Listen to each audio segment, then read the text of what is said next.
আসসালামু আলাইকুম রহমতুল্লাহ। রমজান ভোগ, পণ্য মজুত বা বাড়তি মুনাফায় ব্যবসা বাণিজ্যের মাস নয়, বরং রমজান হলো কোরআন নাজিলের মাস, সংযমের মাস এবং ত্যাগের মাস। এ মাস ইবাদত বন্দেগীর মাস, আল্লাহর রহমত, বরকত, মাগফিরাত, নাজাত ও যাবতীয় কল্যাণ লাভের মাস। তাই এ মাসের আগমনের আগে মুমিন মুসলমানের বিশেষ কিছু করণীয় রয়েছে। সেজন্য এখন থেকে প্রস্তুতি নেওয়া খুবই জরুরি। হযরত মুআল্লা ইবনে ফজল রাহমাতুল্লাহি আলাইহি নামে এক বিখ্যাত তায়েবী বলেন, সালাফে সালেহীগণ রমজানের 6 মাস আগে থেকে আল্লাহর কাছে দোয়া করতেন, হে আল্লাহ, আপনি আমাদের রমজান পর্যন্ত হায়াত দান করেন। আর রমজান শেষে তারা বাকি 6 মাস দোয়া করতেন, হে আল্লাহ, রমজানে যা আমল করেছি তা আপনি কবুল করে নিন।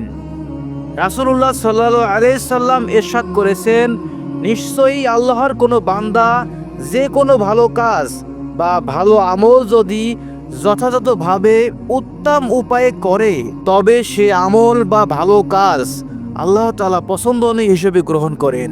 রমজানের আগের সব গুনাহ থেকে তাওবা ইস্তিগফার করতে হবে।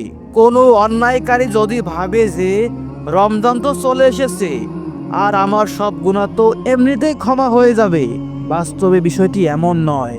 বরং আগে থেকে তওবা ইস্তিগফার করে রমজানের যাবতীয় কল্যাণ লাভের নিজেকে প্রস্তুত করা খুবই জরুরি। আর তাতে আল্লাহ তাআলা ওই সব বান্দার আগের সব গুনাহ মাফ করে দিয়ে রমজানের যাবতীয় কল্যাণ দিয়ে জীবন সুন্দর করে দেবেন। বরকতময় মাস রমজান সম্পর্কে কোরআন সুন্নাহের দিক নির্দেশনাগুলো মেনে চলার প্রস্তুতি নেওয়া। রমজান মাসে পরিপূর্ণ সওয়াব ও ক্ষমা পেতে মানসিকভাবে প্রস্তুতি গ্রহণ করা। জীবনভর যত গুনাহ করেছি, এ রমজানে সেসব গুনাহ বা অন্যায় থেকে পরিপূর্ণ ক্ষমা পেতে হবে, সবচেয়ে বেশি সওয়াব পেতে হবে। রমজান শুরু হওয়ার আগে এ প্রতিজ্ঞা অবশ্যই গ্রহণ করা খুবই জরুরি। আফসোসের বিষয় হলো, অনেক সময় পূর্ব প্রস্তুতি না থাকার কারণে রমজান পেয়েও মুমিন মুসলমান পরিপূর্ণ সওয়াব বা ক্ষমা পাওয়া থেকে বঞ্চিত হয়। প্রতিজ্ঞা এমনভাবে করা যে চাকরি বাকরি, ব্যবসা বাণিজ্য বা নিজের কাজ যেমনই হোক, আমি আমার বিগত জীবনের সব গুনাহ থেকে নিজেকে মাফ করিয়ে নেব, আমার প্রতি আল্লাহকে রাজি খুশি করিয়েই ছাড়বো ইনশাআল্লাহ।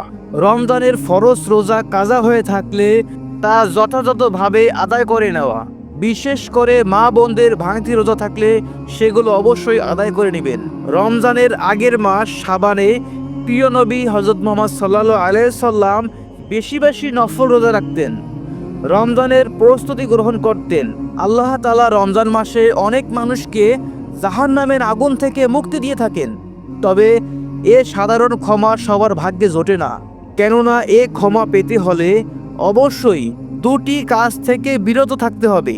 ক্ষমা প্রার্থনা করে তা থেকে ফিরে আসতে হবে, আল্লাহর সঙ্গে কাউকে শিরক না করা। কেউ ইচ্ছা কিংবা অনিচ্ছায় ছোট বা বড় শিরক করে থাকলে রমজান আসার আগেই তা থেকে তওবা ইস্তেগফারের মাধ্যমে ফিরে আসা। কারো প্রতি কোনো বিষয়ে হিংসা না করা, কারণ হিংসা মানুষের সব নেক আমলকে জ্বালিয়ে দেয়। রমজান মাস আসার আগে রোজা পালনের নিয়ম কানুনগুলো ভালো করে জেনে নেওয়া জরুরি। রমজান মাসের বেশি বেশি ইবাদত করতে এবং রোজা রাখার জন্য শাবান মাসে বেশি বেশি নফল রোজা রাখা, বেশি বেশি কোরআন অধ্যয়ন করা, নফল নামাজ পড়া, তওবা ইস্তিগফার করা, ত্যাগের মানসিকতা তৈরি করা, দান সদকা শুরু করা, যাতে এ মহড়ার বাস্তবায়ন পুরো রমজান জুড়ে সুন্দরভাবে চালানো যায়। রমজানের আগে আল্লাহর কাছে প্রার্থনা করতে হবে, হে আল্লাহ, আমি যতই চেষ্টা করি, তোমার তৌফিক বা ইচ্ছা না থাকলে আমি যেমন রমজান পাবো না, আর রমজান পেলেও বরকত লাভের সক্ষম হব না। সুতরাং রমজান ও রমজানের নেক আমল করার তৌফিক দিন।